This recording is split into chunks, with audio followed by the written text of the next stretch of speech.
तो कुछ इनकलाब के नारे लगाने वाले लोग आज वो तो उनका पता ही नहीं है कि वो है कहाँ। अपना इलाका छोड़ के अपने जहाँ घुटाले हुए हैं उनकी बात नहीं की। लोगों ने भी बहुत बार इस पे बात की, लेकिन टस से मस नहीं है किसी। जब हमारा लीडर सरकार में था तो हमने इनकलाब लाया था काम में। अब बड़ी बड़ी चीजें मैं गिनूं, आप ये देखिए मेडिकल कॉलेज, ये तो हमारी सरकार की देन थी। बहुत बड़े काम है जो हम गिन नहीं पाएंगे। तो आज कहाँ है वो आपका दफा 370, कहाँ से वापस लाया आपने?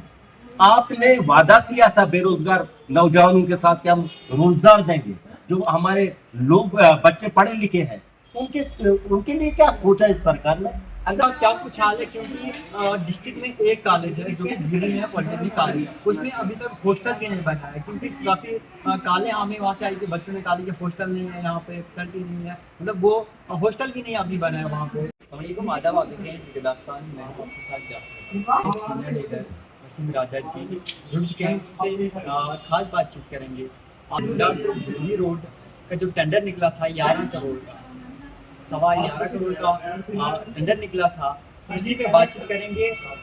आप इस पे कोई पॉलिटिकल लीडर या सोशल एक्टिविस्ट क्यों नहीं बात कर रहा है? आखिर वो पैसा यूटिलाइज कहाँ पे हुआ?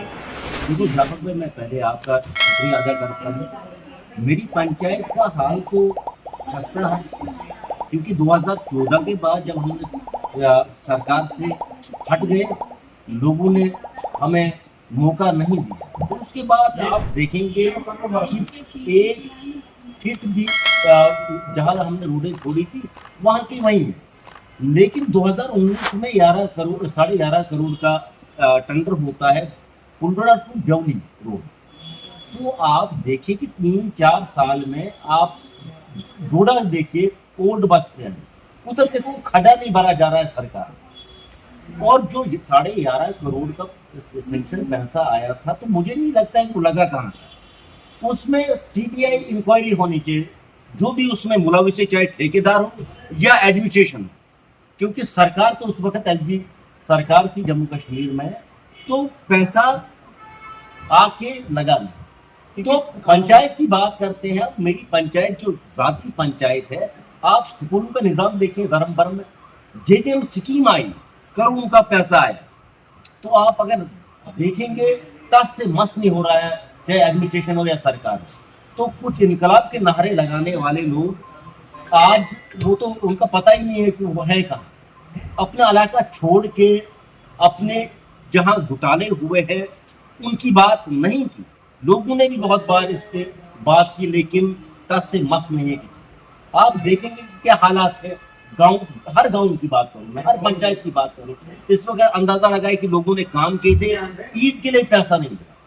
तो क्या उम्मीद रखेंगे हम इस सरकार से या ऐसे विधायकों से जो कि अपनी आपके लिए लड़ रहे हैं?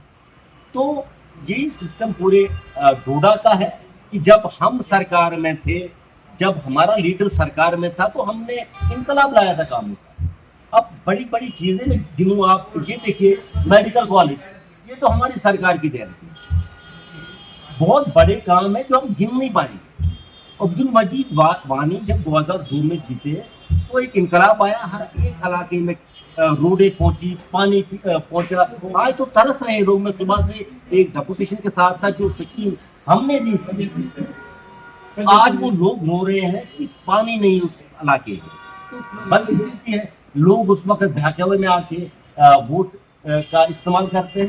तो इससे बदकिस्मती क्या हो सकती है कि इस वक्त आप अंदाजा लगाए कि जम्मू कश्मीर की सरकार जो है, जो कि ग्लूकोज लगा के वो सांस ले रही है, चाहे उमर उजला हो या उनके बाकी लीडर हो, सुबह उठ के सुबह शाम नरेंद्र मोदी जी के पास, अमित शाह के पास मालाएं लेके पहुंचते हैं, लेकिन जम्मू कश्मीर के लोगों की बात नहीं कर रहे हैं। मैं गुजारिश करता हूं कि अगर आपने लोगों को धोखा ही देना था, कभी मजहब के नाम, कभी और किसी के नाम, तो आज कहाँ है वो आपका दफा 370, कहाँ से वापस लाया आपने? आपने वादा किया था बेरोजगार नौजवानों के साथ कि हम रोजगार देंगे। जो हमारे लोग बच्चे पढ़े लिखे हैं उनके लिए क्या सोचा इस सरकार ने? अगर ऐसा ही रहा तो इंशाल्लाह वक्त आने पे हम इनके ان के दरवाजे खटखटाएंगे, दरवाजों पे ताला लगाएंगे इन लोगों के साथ। वसीम रजा, क्या लगता है आपको जो 11.5 करोड़ का जो पैसा इस्तेमाल किया गया वो कहाँ पे किया गया है? क्योंकि ग्राउंड पे वो दिख नहीं रहा है, कहाँ पे लगा है? क्या लगता मैं है? जाफर वही बता रहा हूँ आपको कि मैं इंक्वायरी चाहता हूँ, सीबीआई इंक्वायरी हो इस रोड की। जो गुलरा गौडी रोड वो कहाँ है, आप खुद अंदाजा लगे, बीच रोड में शट बन रहे हैं। मैंने डिप्टी कमिश्नर साहब से गुजारिश की एक बार एप्लीकेशन देके, लेकिन इंक्वायरी उसने कमेटी बनाई, एसीआर को इंक्वायरी उसका हेड रखा, जब रिपोर्ट आई तो रिपोर्ट गायब है, कभी उसमें बात ही नहीं हुई। हम एक बार आपकी पंचायत में एक पॉलिटेक्निक कॉलेज है, उसका क्या कुछ हाल है? क्योंकि डिस्ट्रिक्ट में एक कॉलेज है जो कि गिरी में है, पॉलिटेक्निक कॉलेज, उसमें अभी तक हॉस्टल भी नहीं बना है। क्योंकि काफ़ी काले हमें वहाँ से आई कि बच्चों ने कहा कि हॉस्टल नहीं है यहाँ पे, फैसिलिटी नहीं है, मतलब वो हॉस्टल भी नहीं अभी बना है वहाँ पे, उस पर क्या कहना है? देखो जाफर, बदकिस्मती, मैंने आपको ही पहले ही बोला कि बदकिस्मती है लोगों की, कि लोग बहकावे में आके वोट देते हैं। आप मेडिकल कॉलेज तो हमने लाया, वो तो गुलाम नबी आजाद साहब की देन, लेकिन डॉक्टर लाना गुलाम नबी आजाद तो वो नहीं ला सकते, या अब्दुल मजीद वानी साहब तो आज हुकूमत में तो नहीं, लेकिन वो तो इन्हीं का काम है, चाहे डॉक्टर जितेंद्र जी हो या महराज मलिक हो, जो विजिट करते हैं हफ्ते में 4 बार। उनको पूछा गया, उधर जो हमारा डायलिसिस वार्ड है सिर्फ 5 बेड, और पेशेंट आप देखेंगे कि अंदाजा नहीं, उस पर बात की, उस पर फंड्स लाई इन लोगों ने, खाली दावे करते, खाली झूठ बोलते हैं, लोगों को बर्बाद करके रखा इन लोगों ने। हम तो बख्शेंगे नहीं इनको, इंशाल्लाह आने वाला वक्त है, इनके खिलाफ हम प्रोटेस्ट करेंगे, इनके खिलाफ आवाज उठाएंगे, या तो ये लोगों के काम करे या तो इस्तीफा दे। नहीं, खासकर महराज मलिक की अगर बात करें, वो कहता है कि स्कूलों की हालत जो बेहतर है उसको ठीक करेंगे और हॉस्पिटल की फैसिलिटी जो है वो पूरी करेंगे। यार, क्या लगता है देखो आने यार, वाले टाइम में वो ठीक होगा? यार महराज मलिक जो है, देखो मैं उस पर बात नहीं करना चाहता हूँ, लेकिन मीडिया जानबूझ के उसको आगे लाती है। महराज मलिक का काम नहीं है ये सरपंची या वार्ड मेंबरी का मसला नहीं है, ये जो है ये असेंबली चलाना होता है, ये कानून बनाने का काम है, वो खुद कानून, वो एक आदमी जो है खुद कानून है। अब आने वाले वक्त में, परसों भी देख रहे थे आप, लोग आवाजें उठा रहे हैं, लोग उनके खिलाफ नारे दे रहे हैं। हम सरकार में रहे 12 साल, जो हमने काम किए हैं, कभी हमारे खिलाफ किसी ने आवाज नहीं उठाई। लोगों को उम्मीद नहीं होती थी, जिस काम की वो काम हम करके देते थे। ये आज के नौजवान हमारे जो छोटे भाई हैं, इनको पता नहीं था कि 2002 से पहले क्या हालात थे, कि एक घर से बंदा निकलता था डोडा, घर वालों को उम्मीद नहीं होती थी ये घर पहुंचेगा, लेकिन ये देन पहले अल्लाह की है, उसके बाद अब्दुल मजीद वानी साहब की है। अब्दुल मजीद वानी साहब ने ये जो डोडा का मसला है या कोई भी चीज़ है, तो ये मजीद साहब की देन है कि आज पहचान जो हमारी है वो अब्दुल मजीद वानी साहब की से है।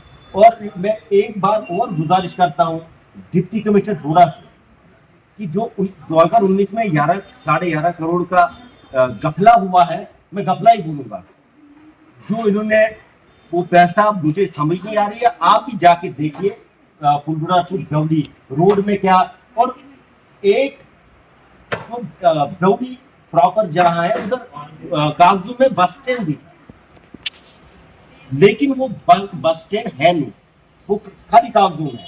नाचेज कब्जा करके उस पर इंक्वायरी की जाए, और एक लड़का उधर उसको टार्चर करे, वो अपनी मेहनत मुशक्कत के साथ दुकान करता है, और थोड़ा सा रोड के साथ उसका वो टच हो रहा है तो उसको नोट से निकालिए। उनको ये नजर नहीं आता कि डोडा से लेके डवली तक कहाँ कहाँ घुटाले हैं। को लेकर किसी ने आज तक बात, मैं बता रहा हूँ कि मैं तो एक साफ शफाफ आदमी, मुझे एफआईआर या किसी के मोहताज नहीं, जो मैंने देखा है मैं वो बताऊंगा कि इनको चाहिए एडमिनिस्ट्रेशन को देखना, और मैं सीबीआई इंक्वायरी चाहता हूँ, जो भी इसमें मुलविस हो उनके खिलाफ एफआईआर लगनी। बहुत बहुत शुक्रिया। ये थे सीनियर लीडर, डीपीएबी के सीनियर लीडर वसीम राजा जी, इनका कहना आप तक पहुँचाया। फिलहाल आप देखते रहे जिक्र दास्तान और जाफर भट्ट को दीजिए इजाज़त।